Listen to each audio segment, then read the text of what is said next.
kajian kita berkenaan dengan fikih sunnah.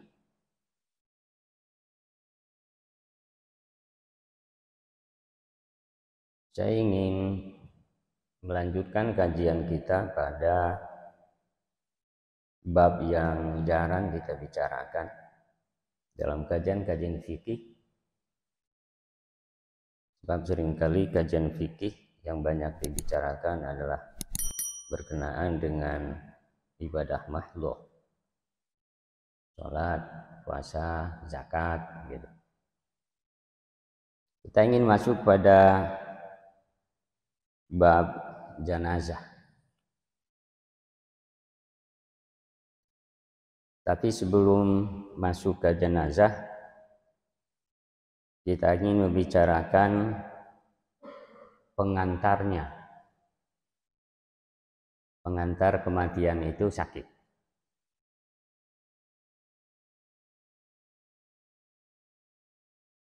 Saya kadang juga berpikir apakah orang yang meninggal itu selalu diawali dengan sakit. Bisa jadi ya. Sebab mesti ada sebabnya. Meski ada yang sakit dalam jangka waktu yang lama, ada sakit yang mendadak.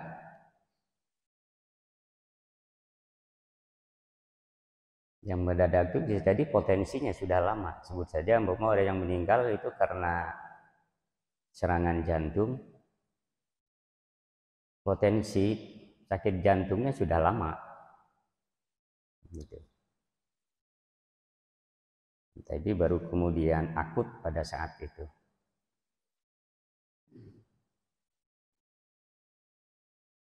Oke, yang pertama berkenaan dengan bab sakit.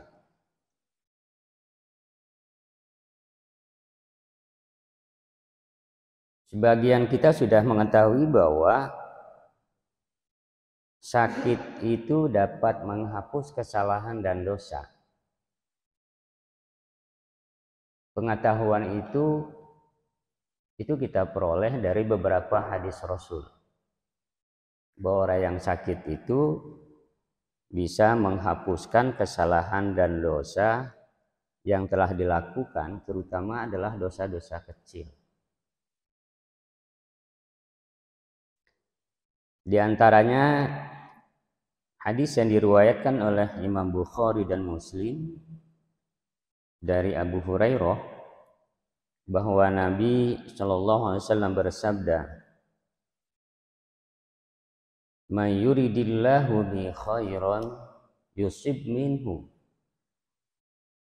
Siapa yang akan memperoleh limpahan kebaikan dari Allah, lebih dulu akan diberinya cobaan. Dan sakit sebagai bagian dari cobaan itu.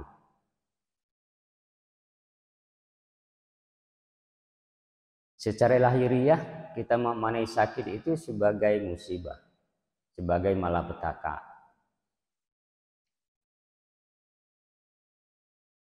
Tanda petik sebagai keburukan.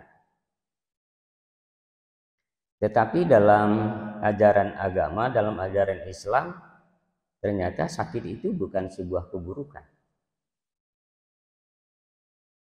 Sebab di dalam sakit itu terdapat kebaikan.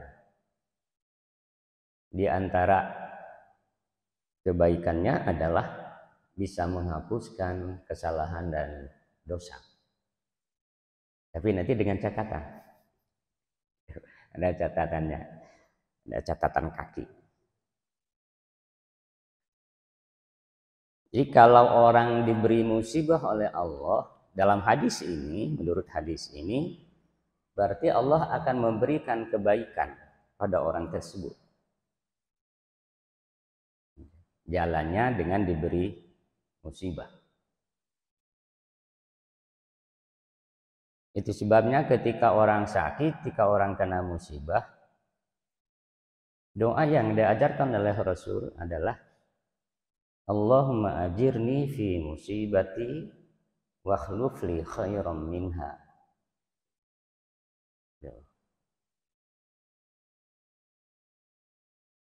Jadi di situ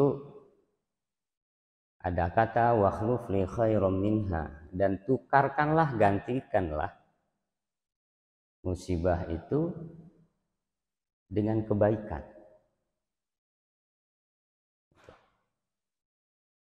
Yang kedua, diriwayatkan masih oleh Imam Bukhari dan Muslim, Rasulullah bersabda, "Ma yusibul muslima min nasabin wala wasabin wala hammin wala huznin wala adza hatta syaukata yashakuha illa kaffara biha min khotayahu." Tidak satu musibah pun yang menimpa diri seorang muslim, baik berupa kesusahan dan penderitaan, kesedihan dan kedukaan maupun penyakit, bahkan karena sepotong duri yang mencocok anggotanya, menusuk anggotanya, kecuali dihapuskan Allah dengan itu sebagian dari kesalahan-kesalahannya. Jadi hadis ini menyebutkan apapun musibah yang menimpa kita, sampai kata Rasul dia tertusuk oleh duri sekalipun, kata Rasul, kecuali Allah menghapuskan dosa, sebagian dosanya dari penderitaan atau musibah yang menimpa dirinya. Kemudian hadis yang ketiga diriwayatkan juga oleh Imam Bukhari dari Ibnu Mas'ud.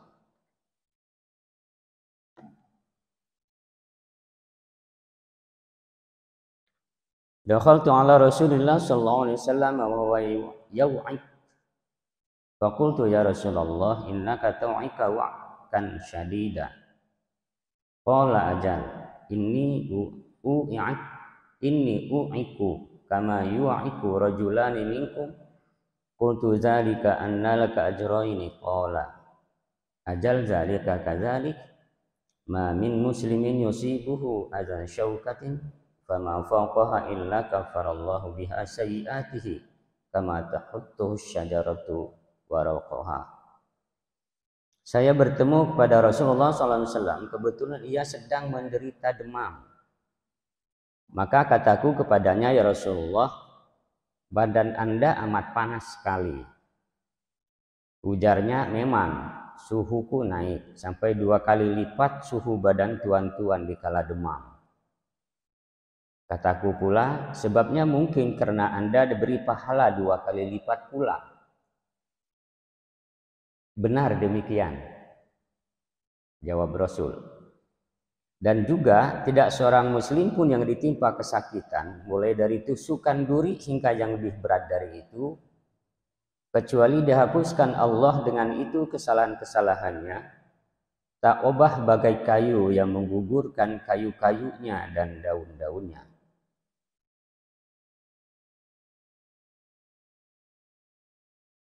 Rasul juga pernah sakit. Dalam hadis ini diceritakan. Dan panas suhu Rasul itu 2 kali lipat dari panasnya suhu manusia biasa ketika demam. Oleh sahabat itu disebutkan, sebab mungkin karena Anda diberi pahala 2 kali lipat. Gitu. Jadi kalau manusia biasa mungkin kalau demam diberi 1 pahala, maka kalau Rasul demam karena suhunya lebih tinggi, maka pahalanya 2 kali lipat.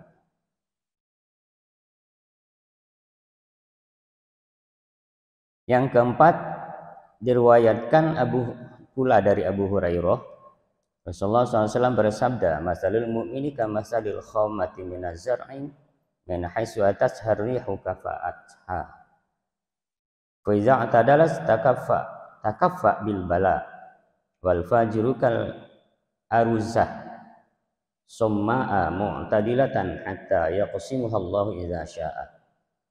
Perumpamaan orang mukmin itu adalah seperti tanaman yang penyakitan. Ia bergoyang dan condong kemana dibawa angin. Maka bila ia ditimpa musibah, ia akan condong, tetapi akan tegak kembali Sebaliknya orang durjana adalah seperti tanaman padi yang lurus dan kaku hingga mudah patah dan tercabut bila dikehendaki Allah. Ini perumpamaan membandingkan antara orang mukmin dengan orang kufur, orang kafir, non mukmin yang terkena musibah, yang kena sakit. Rasul menggambarkan bahwa orang mukmin yang kena sakit itu seperti tanaman yang penyakitan, yang bergoyang dan condong kemana dibawa angin. Jadi kalau ada angin ke barat, condong ke barat. Kalau ada angin ke timur, condong ke timur. Tetapi dia tegak kembali gitu. Setelah condong, tegak lagi gitu kan. Condong, tegak lagi gitu. Nah sebaliknya, jadi orang-orang yang durjana, orang-orang durhaka, katanya, layaknya padi, lurus tapi kaku. Sehingga mudah patah ketika dia ditimpa oleh angin, itu langsung patah dan tidak bisa tegak lagi. Ini kalau padi itu sudah kena angin dan dia sudah dia sudah miring, sudah jatuh, itu nggak bisa tegak lagi. Itu katanya perumpamaan orang durjana. Nah dari ini sebetulnya hadis ini menginformasikan kepada kita bahwa hendaknya orang mukmin itu ketika dia diberi sakit atau kemudian diberi musibah, kemudian tidak menjadi putus asa. Gitu. Tetapi dia berusaha untuk bangkit kembali dan punya semangat kembali. Jadi setiap musibah yang menimpa, apapun yang menimpa orang mukmin itu, dia tidak langsung kemudian patah arang, kemudian menjadi kecewa, lalu putus asa. Kesananya frustasi, lalu bunuh diri umpama. Sebab tahu, bagi yang tahu, bahwa musibah yang menimpa itu sebetulnya Tuhan akan memberikan kebaikan pada dirinya. Sebabnya dia tidak putus asa dan dia tidak kecewa. Ketika terkena musibah, ketika dia sakit, maka di situ ada harapan untuk memperoleh kebaikan dari sakit yang dideritanya itu. Berbeda dengan orang yang durjana, terkena musibah sedikit, kena sakit sedikit, lalu kemudian menjadi aral, gitu. Muncul kalimat sumpah serapah, kemudian kecewa berat, lalu putus asa. Jadi dengan demikian, bahwa sakit yang memperoleh pahala dan dihapuskan dosanya itu catatannya satu, dia harus sabar. Menerima cobaan itu dia harus sabar menerima sakit, menerima penderitaan itu. Ketika dia sabar, yang kedua ikhlas menerimanya, maka Allah akan memberikan kebaikan pada dirinya dan menghapus dosanya. Tapi kalau kemudian aral, gitu, tidak menerima, mungkin tidak menjadi kebaikan. Saya kayak gitu. Kenapa nimpanya ke saya? Kenapa tidak menimpa ke orang lain? Jadi berarti kan aral.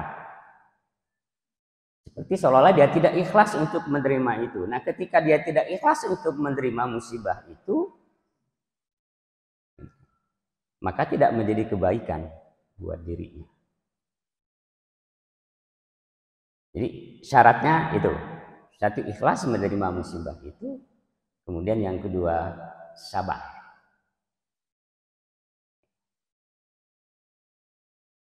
Ya, seperti digambarkan para nabi lah ya. Para nabi.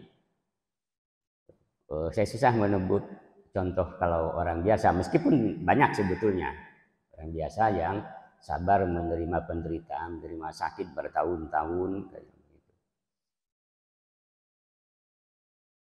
Yang dalam kisah itu kan Nabi Ayub. Nabi Ayub yang bertahun-tahun didera penderitaan sakit, apa namanya ya, borok lah gitu ya. yang menjijikkan sampai keluarganya sendiri karena sudah tidak kuat, tidak tahan, menjauh kan. Sampai istrinya sendiri juga menjauh Nabi Ayub. Tetapi Nabi Ayub ikhlas menerimanya dan sabar. Satu, doa Nabi Ayub hanya satu. Dia bukan minta disembuhkan. Jadi seperti dia mempersilakannya, Allah silakan. Saya diberi musibah apapun, diberi sakit seperti apapun, tapi dengan catatan satu. Ya Allah, jangan buat sakit lidah saya. Agar saya tetap berzikir dan mengingat kepadamu.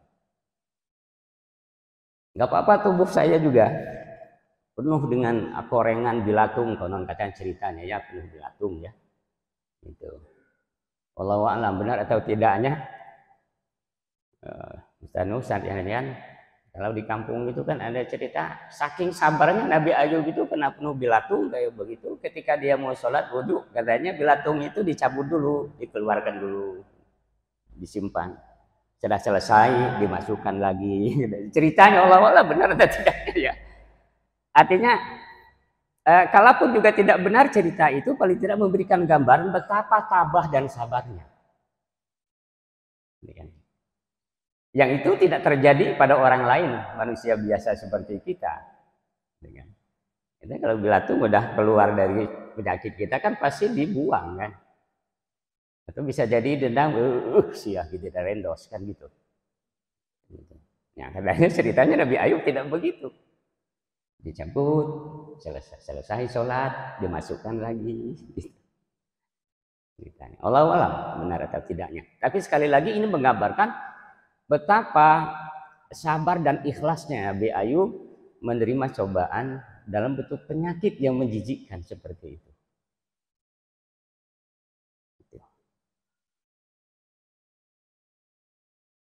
Nah, atas dasar kesabaran dan keikhlasan itulah, lalu kemudian satu ketika Allah berkehendak untuk kemudian menyembuhkan penyakitnya. Dan dia tidak berdoa, dia tidak minta untuk disembuhkan.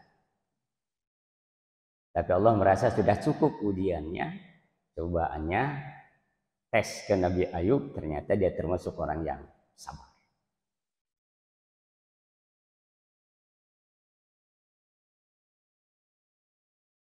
Nah, karenanya berikutnya kita bicara tentang tabah di saat sakit. Hendaklah orang yang sakit itu sabar dan tabah menghadapi sakit yang dideritanya. Tak ada pemberian yang Maha Esa kepada seorang hamba yang lebih baik dan luas dari kesabaran. Sabar itu obat segala obat. Diriwayatkan oleh Muslim dari Suhaib bin Sanan. Nabi SAW bersabda, "Ajaban li amril mu'minin inna amrahu kullahu khair. Wa laysa dzalika li ahadin illa lil mu'minin. In asabathu sarra'u syakara fa kana khairan lahu wa in asabathu dharra'u sabara fa kana khairan lahu." Sungguh ajaib perihal seorang mukmin itu, bagaimana juga keadaannya semuanya baik. Dan ini tidak akan ditemukan kecuali pada orang mukmin. Jika ia mendapat kegembiraan, ia akan bersyukur dan itu merupakan kebaikan. Dan jika ia ditimpa kemalangan, ia akan bersabar dan itu juga merupakan kebaikan baginya.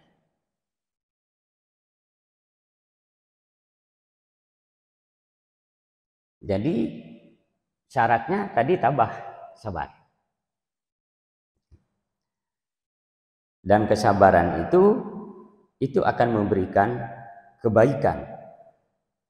Di antara bentuk sabarnya pada hadis ini, jika ia mendapat kegembiraan, kesenangan, ia akan bersyukur.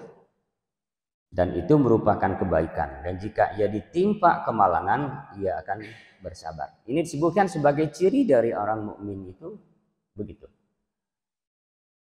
Dan itu tidak terjadi pada orang selain orang mukmin. Di luar orang mukmin tidak terjadi. Jika ia memperoleh kebaikan, maka dia bersyukur. Dan jika dia ditimpa musibah, maka dia bersabar.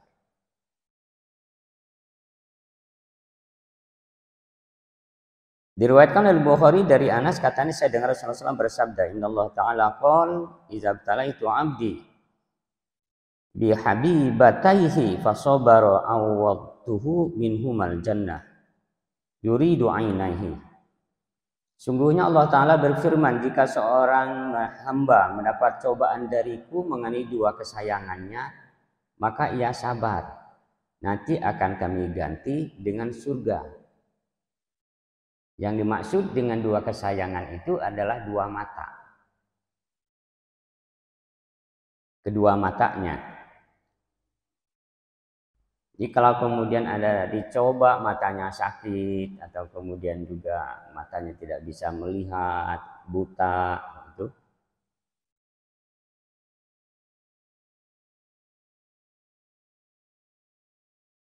jika ia sabar terhadap penyakitnya itu, maka Allah akan menggantinya dengan surga.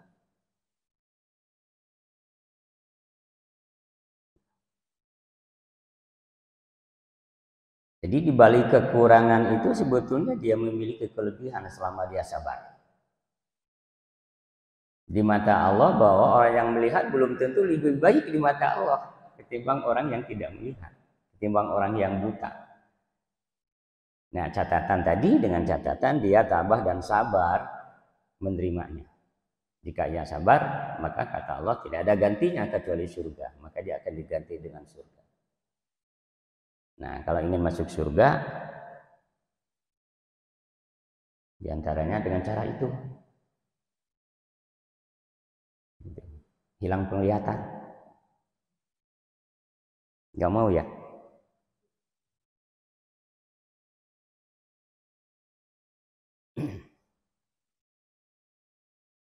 Sebab mata itu kan panca indera kesayangan. Dalam hadis ini disebutkan mata panca indera kesayangan dari beberapa indera yang lainnya. Sebut saja kalau orang kemudian umpama hilang kaki, itu kan masih bisa melihat pemandangan, melihat yang indah, bisa membedakan warna dan seterusnya, relatif tidak terlalu berat. Orang kehilangan tangan juga begitu.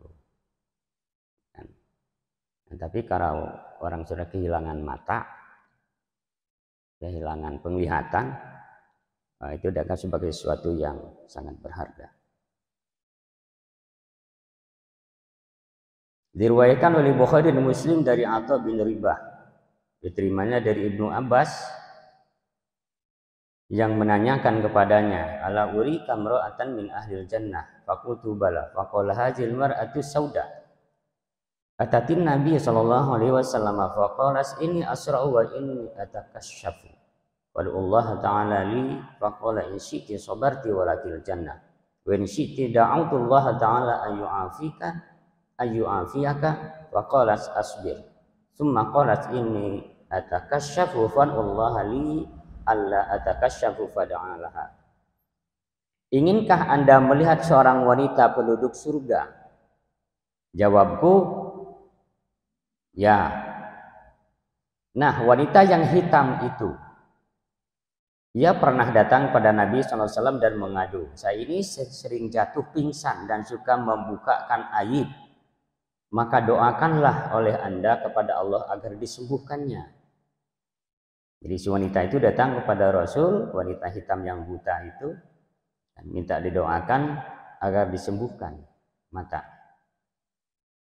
Ujar Nabi, jika Anda mau, Anda terima itu dengan sabar, dan sebagai ganjarannya Anda akan mendapatkan surga. Atau kalau tidak, saya doakan kepada Allah Ta'ala agar disembuhkannya. Ujar wanita itu, baiklah, saya akan bersabar. Jadi dia lebih memilih surga, bersabar, ketimbang didoakan untuk bisa sembuh dan melihat kembali. Nah, kalau kita nggak tahu ya. Kemudian ujarnya, tetapi saya sering membukakan rahasia, maka doakanlah oleh Anda agar saya tidak berpenyakit seperti itu lagi. Maka didoakanlah oleh Nabi.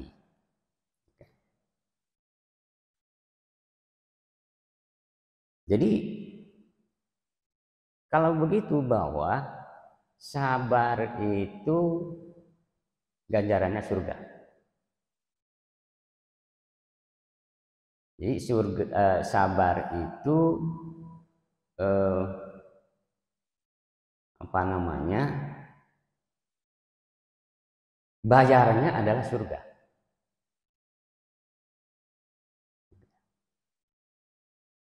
Nah, itu sebabnya dalam Al-Qur'an itu kan disebutkan wasta'inu bis-sabri was-shalah.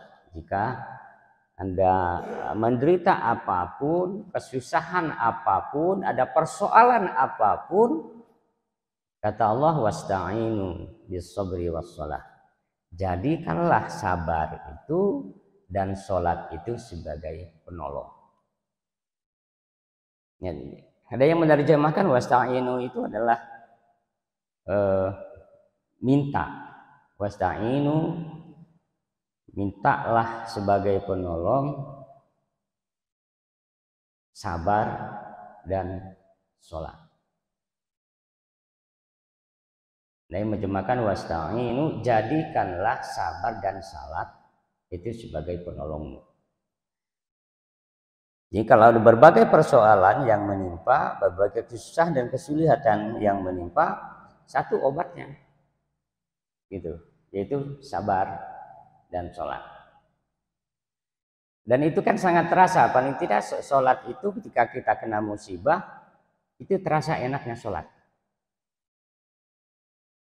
Dan semangat sholat itu tinggi. Dan tingkat kekhusyuan kita itu lebih tinggi. Ketika kita dalam kesusahan, ketika kita kena musibah, gitu, itu merasa semakin dekat dengan Allah dan merasakan nikmatnya sholat.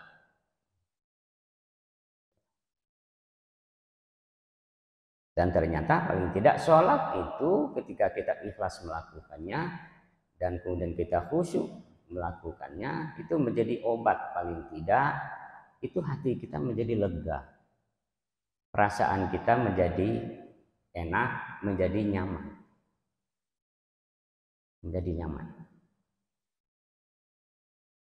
Dan kalau orang yang tadinya sakit lalu kemudian dia bersabar sambil sholat tadi itu dan merasakan kekhusyuan, kedekatan, kenikmatan dalam sholat, sehingga jiwanya menjadi ikhlas, jiwanya menjadi tenang, menjadi nyaman, pikirannya juga sehat, maka itu menjadi peluang yang besar untuk membuat sakitnya segera sembuh. Dan itu sudah menjadi rahasia dokter sebetulnya. Kata dokter bahwa sesungguhnya yang paling besar faktor yang membuat seorang sembuh itu, para pasien sembuh itu adalah dirinya sendiri. Dirinya sendiri. Jadi kesiapan dia, keikhlasan dia menerima, dan kesiapan dia, kelegowoan hatinya untuk menerima dan siap untuk sembuh.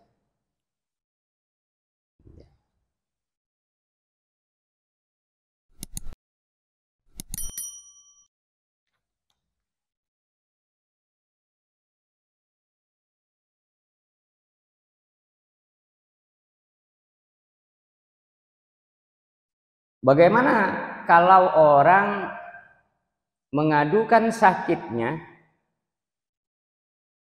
Jadi kayak kita kan kalau sakit ke rumah sakit, ke dokter gitu ya, ngadu, dokter saya punya sakit ini, gitu. Dalam ajaran Islam boleh nggak mengadukan sakitnya itu pada dokter, pada orang lain gitu? Orang yang sakit itu boleh mengadukan perih dan sakit yang deritanya kepada dokter atau temannya. Selama demikian tidak merupakan pelampiasan amarah dan kekecewaan hati.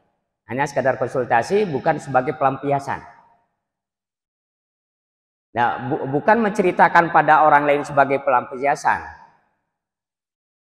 Dua yang bisa minggu gitu. Jadi seperti melampiaskan kekecewaan. Jadi bukan mengkonsultasikan sakitnya, tetapi menumpahkan kekecewaan dan amarah karena sakitnya itu. Telah disebutkan ucapan Nabi SAW yang artinya saya rasa badan saya amat panas, sampai 2 kali panas. Badan tuan-tuan di waktu demam. Dan Aisyah pernah mengeluh. Jadi boleh hanya sekadar begitu. Gitu kan. Rasul pernah mengatakan saya rasa badan saya amat panas. Rasul sampai 2 kali panas badan tuan-tuan di waktu demam. Ya, sekadar menyampaikan gitu aja, bukan sebagai keluh kesah.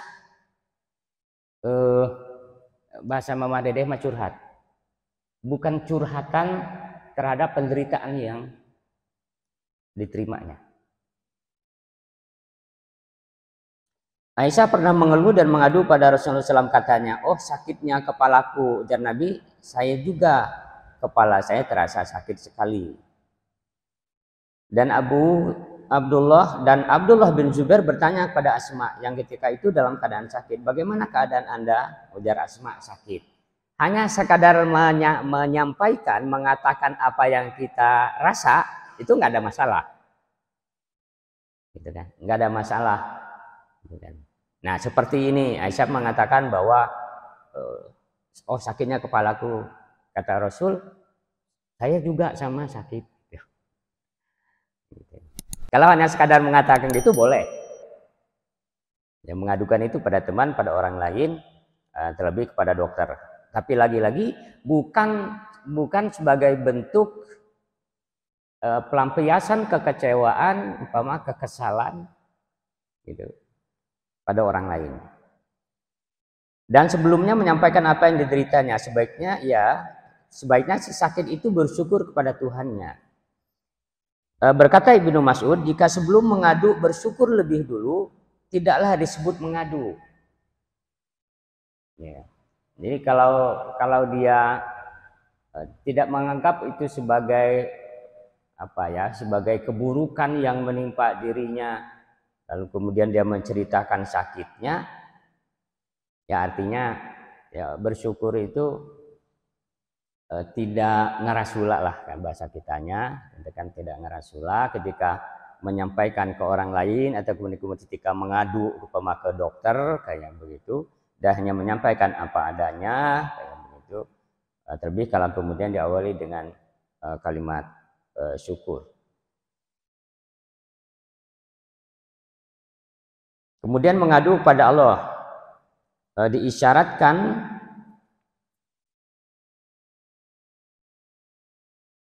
sabda Nabi Yakub. Jadi Nabi Yakub itu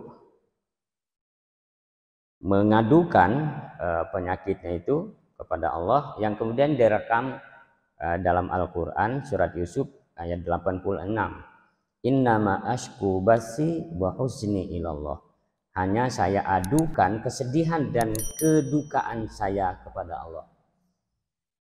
Nah kalau Nabi Yakub itu kalau dia kena musibah kemudian dia sakit, nah dia hanya menyampaikan kedukaan kesedihannya itu hanya kepada Allah.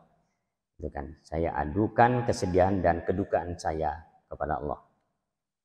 Dan sabda Rasul, Allahumma ilaika ashku du'fa quwwati. Ya Allah, kepadamu aku mengadu betapa lemahnya tenagaku. Jadi kalau mengadu pada Allah seharusnya begitu. Gitu. Seharusnya orang mukmin itu kalau memperoleh kesusahan, penderitaan, sakit, ngadunya ke Allah. Tapi boleh tidak ngadu ke orang lain? Tadi sudah kita sampaikan. Jadi pada dasarnya pengaduan segala hal yang kita derita itu ngadunya kepada Allah. Lain kadukun. Ngadunya ke Allah. Gitu kan. Tapi boleh tidak menyampaikan itu pada orang lain, kemudian konsultasi ke dokter, boleh. Dengan catatan tadi bahwa dia bukan sebagai bentuk dari tidak menerimaan terhadap musibah itu. Gitu. Tapi bahwa keinginan untuk sembuh itu juga diajukan dalam ajaran agama. Keinginan untuk sembuh. Gitu. Hanya yang nggak boleh tadi datang kepada orang yang tidak tepat, gitu. lalu datang ke dukun dijampe-jampe daya hubungan gitu, pakai benda anu, alat anu dan seterusnya gitu. Yang bisa jadi itu menyalahi syariat. Ngadu aja ke Allah, sebab doa yang paling bagus, doa yang paling mudah diijabah itulah doa sendiri kepada Allah.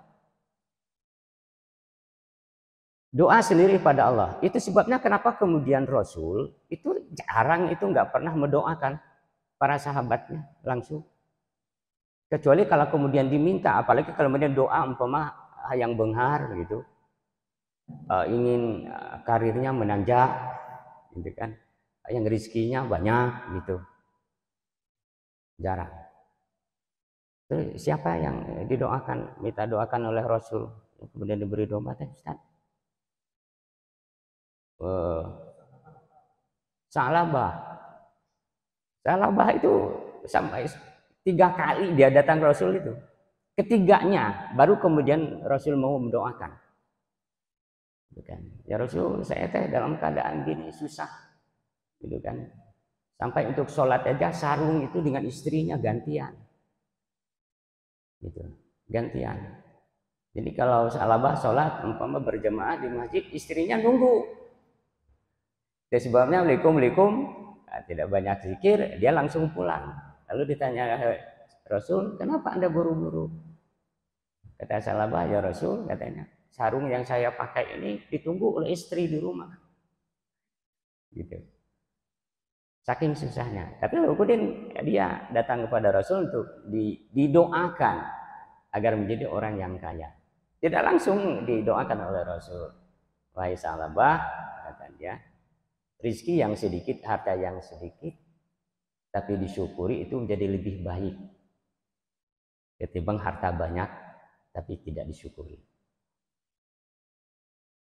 Harta yang sedikit tapi bisa kita olah dan kendalikan itu jauh lebih bagus ketimbang harta banyak tapi mengendalikan kita.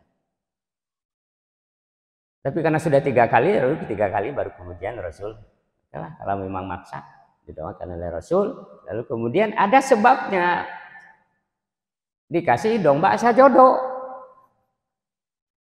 gitu, dikasih domba sajodo. Jadi ada doa yang apa namanya batiniah, ada yang doa lahiriah. Setelah didoakan lalu dikasih domba sajodo. Dan domba itu kemudian berkembang menjadi ribuan sehingga dia menjadi orang yang kaya, dengan kekayaannya malah dia menjadi lalai di ajaran agama. Oke. Dan selebihnya saya belum Ibnu Abbas yang juga pernah didoakan ya tadi ya, Ibnu Abbas yang didoakan agar menjadi ahli tafsir, ahli Quran. Waktu kecil, anak-anak. Selainnya kita belum menemukan, saya secara pribadi belum menemukan. Nah, sebab Rasul kan sekadar banyak mengajarkan doa itu agar dibaca sendiri oleh para sahabat. Dibaca kalau ada punya nih doanya. Kalau ada punya salah ini, baca ini. Gitu. Baik, kita belum sampai pada jenazahnya, ini masih pengantar dan masih ada beberapa hal yang terkait dengan sakit ini. Dan insya Allah nanti akan kita lanjutkan pada pertemuan berikutnya. Itu yang bisa disampaikan untuk saat ini karena sudah waktunya Isya. Hadanallahu ya wa iyyakum ajma'in. Allahumma anfa'na bima 'allamtana wa 'allimna ma yanfa'una wa zidna 'ilma. Rabbana atina fid dunya hasanah wa fil akhirati hasanah wa qina adzabannar. Walhamdulillahirabbil alamin. Assalamualaikum warahmatullahi wabarakatuh.